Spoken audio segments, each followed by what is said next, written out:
কাউকে যদি বিষাক্ত সাপে চুবল দেয়, তখন তাকে যদি আপনি এটা খাওয়ান সেটা খাওয়ান, তার মুখের মাঝে কোনো সময় তা ভালো লাগে না।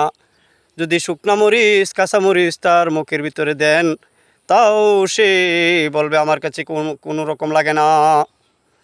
তেমনিভাবে যদি কোনো মানুষকে ইমান চুবল মারে, তার ইমান নষ্ট হয়ে যায়, ইমানের ক্ষয়ক্ষতি হয়ে যায়, তখন সে যদি কোনো কোরআনের ওয়াজ শুনে, কোরআনের তেলাওয়াত শুনে, কোনো হাফেজ সাহেবকে দেখে, কোনো মাওলানাকে দেখে, তখন তার কাছে এমন ভালো লাগে না।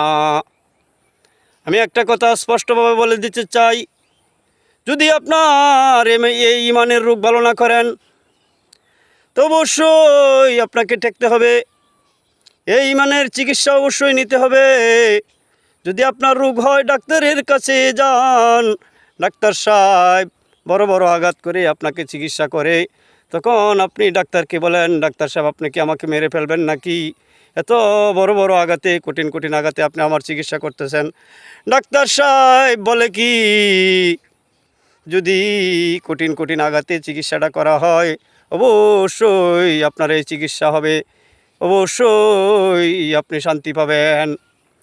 এমনিভাবে যদি কারো ইমানের কোনো সমস্যা হয়ে যায়, আল্লাহ পাক রাব্বুল আলামিন বলছেন, যদি তোমাদের ইমানের ভিতরে কারো এমন বিষাক্ত সাপের মতো ছোবল মারে, তখন তুমি অবশ্যই আল কোরআন থেকে কিছু মেনে নিবা, নিয়ে তোমার জিন্দেগিকে গঠন করবা।